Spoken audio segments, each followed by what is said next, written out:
Sir ये तो life insurance की रही बात। अभी आप थोड़ी देर पहले मुझे रिटायरमेंट वाले भी प्लानिंग बताने वाले थे जी। अब चूंकि कैसा है ना कि रिटायरमेंट प्लानिंग आज लोग सोचते हैं उस बारे में, क्योंकि क्या होता है कि स्ट्रेस इतना है, तनाव इतना है, हर किसी को जो चीज़ें मिस आउट हो रही हैं अपनी एक प्रोफेशनल लाइफ में, वो थोड़ा सा दिखता है कि यार अर्ली रिटायरमेंट ले लूँ। यूथ में पर्टिकुलरली वो मैंटेलिटी आती जा रही है। जैसे मैंने भी डिसाइड कर रहा है कि यार काम करेंगे, नो डाउट वो कोई इशू नहीं है, लेकिन एक वो जो रिटायरमेंट, हाँ, एक फाइनेंशियल फ्रीडम होती है एक रिटायरमेंट के टाइम पे कि भाई ठीक है एक बिजनेस से जो आना है वो तो आना है, बट एक होता है ना कि यार एक रिटायरमेंट भी प्लान करना है कि साथ साथ ये भी चीज़ चलती रहे। तो रिटायरमेंट प्लानिंग को लेके लाइफ इंश्योरेंस क्या सपोर्ट देता है? लाइफ इंश्योरेंस और रिटायरमेंट प्लानिंग ये दोनों एक साथ होनी चाहिए। अच्छा। आज की तारीख में अपन देखते हैं रिटायरमेंट प्लानिंग इंडिया के अंदर 100 में से 5% लोगों के पास है। बाकी लोगों के पास रिटायरमेंट प्लानिंग नहीं है। उसका सबसे बड़ा उदाहरण मैं आपको बता दूं, जिसका फोटो नोट पे आता है, मतलब किसका? गांधी जी का? गांधी जी का। अच्छा। उनके ही पोते आज आर्थिक स्थिति से जूझ रहे हैं। नहीं, तो आपने बहुत बड़ी बात बोल दी कि मतलब जिनके ग्रैंडफादर का फोटो करेंसी पे है, यस, वो भी इतने फाइनेंशियली या साउंड नहीं है। आपने रेमंड कंपनी का नाम सुना होगा। बिल्कुल। रेमंड कंपनी के ऑनर, उनने सारी पावर अपने बच्चों को दे दी, अपने पास कुछ नहीं रखा। आज वो किस्सा तो बहुत अलग किस्सा है वो। जी, ऐसे कई उदाहरण हैं जो रिटायरमेंट प्लानिंग नहीं करी उन्होंने और आज दर की ठोकरें खा रहे हैं। आप अपने आसपास भी देखेंगे, मिलते हैं देखने को, और ये आम बात होती जा रही है। तो रिटायरमेंट प्लानिंग बहुत ज़रूरी है। और आज की तारीख में LIC के पास ऐसे ऐसे रिटायरमेंट प्लान है, जैसे कि आज का युवा पीढ़ी चाहता है मैं 5 साल पैसे जमा करूँ, 2 साल पैसे जमा करूँ, वन टाइम पैसा जमा करूँ और मेरे को लाइफ टाइम मेरे को रिटर्न मिले।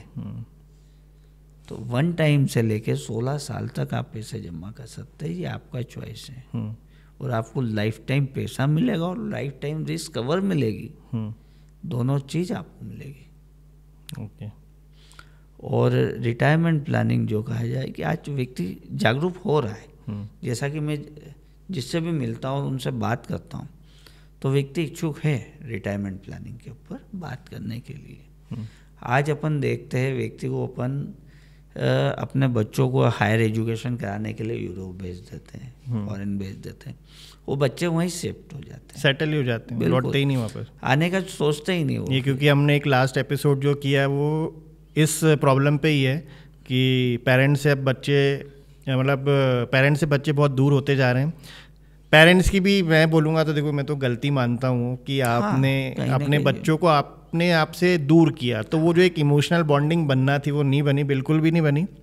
और मैं देख रहा हूँ ऐसे किस्से बढ़ते जा रहे हैं, और कोविड के बाद तो पर्टिकुलरली और देखने को मिल रहे हैं। आज इंदौर में भी कई ऐसी चीज़ें, आज मतलब जो ब्लास्ट पॉडकास्ट किया तो वो एग्जैक्ट आंकड़ा तो उनके पास भी नहीं है, लेकिन आज भी इंदौर में 20 से ज़्यादा ओल्ड केयर होम चल रहे हैं, जहाँ पर वही पेरेंट्स, कुछ ऐसे भी पेरेंट्स जिनको निकाल दिया गया है, यहाँ होने के बाद भी बच्चों ने निकाल दिया है, तो ये बढ़ रहा है। बिल्कुल सही।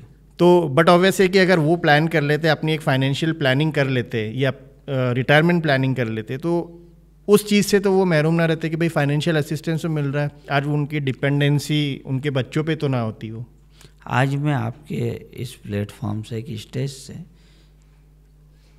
पूरी जनता को एक संदेश देना चाहूँगा, आप सब कुछ करिए अपने बच्चों के लिए, मगर कुछ हिस्सा आप अपने पास रखिए अपने बुढ़ापे के लिए। आज की जनरेशन को आप फ्रीडम करेंगे तो रेमंड जैसे मालिक के हाथ जो हाथ, वो एक रियल बहुत बड़ा एग्जाम्पल है। कुछ न कुछ LIC ऐसा का चीज़ देती है, आपका पैसा आपको ही मिलेगा, आपके खाते में आएगा। अगर सर्वाइवल है तो आपको ही मिलेगा, आपको ही मिलेगा, आपके खाते में ही आएगा। उस पर आपके बच्चे हक नहीं जमा सकते। ओके। और आज की तारीख में व्यक्ति को पैसा है उसके पास तो सब कुछ है, समाज में इज्जत है, शोहरत है, बच्चे भी पूछेंगे, बहू भी पूछेगी, दामाद भी पूछेगा, बेटी भी पूछेगी। इसलिए रिटायरमेंट प्लानिंग बहुत जरूरी है। मतलब वो एक श्योरिटी है कि भाई आपका बराबर से ये ध्यान रखा जाएगा। है वो है सच, कड़वा है मगर बढ़ रहा है और ये देखने को मिलता है वो। बिल्कुल। और रिटायरमेंट प्लानिंग कोई बहुत बड़ी चीज़ नहीं है। लोग कहते हैं मेरे पास पैसा नहीं है, मेरे सामने लाइए उनको, पैसा सेविंग कैसे होता है मैं बताऊंगा उनको। अच्छा सर, आपने देखो ये तो बताया कि भाई लाइफ इंश्योरेंस कब ले लेना चाहिए, उसका एंट्री लेवल क्या है।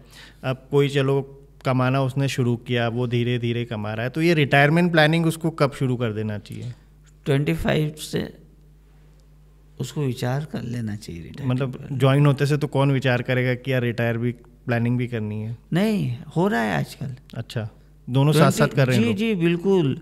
मेरे ऐसे क्लाइंट है, जॉब लगी साथ में मैं रिटायरमेंट प्लानिंग कर लो, 10 साल पैसे जमा करूंगा बस में।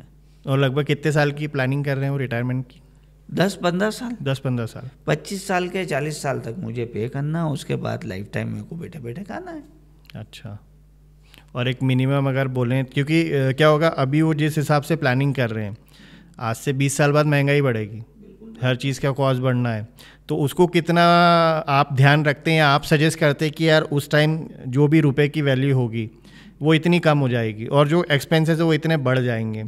तो होता है ना, क्योंकि अभी हम प्रेजेंट के हिसाब से प्लान करते हैं कि यार 1 लाख रुपए मेरे को हर महीना जब मैं रिटायर हो जाऊंगा चाहिए, लेकिन उस टाइम उस 1 लाख रुपए में क्या ही हो पाएगा 20 साल बाद।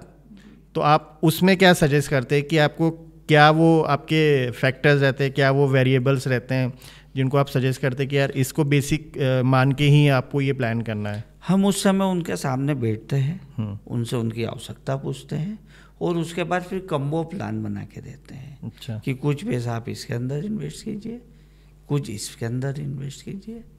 जैसे कहते हैं ना कि अपनी बकेट में सभी प्रकार के फल होना चाहिए, तो हम मल्टीपल प्लानिंग करके फिर उनको सजेस्ट करते हैं कि आज 25 साल का व्यक्ति, 27 साल का व्यक्ति प्लानिंग करता है, उनके बच्चे भी होंगे, उनकी एजुकेशन के लिए पैसा चाहिए, उनकी मैरिज होगी बच्चों की उसके लिए पैसा चाहिए, प्लस उसको रिटायरमेंट के लिए भी पैसा चाहिए।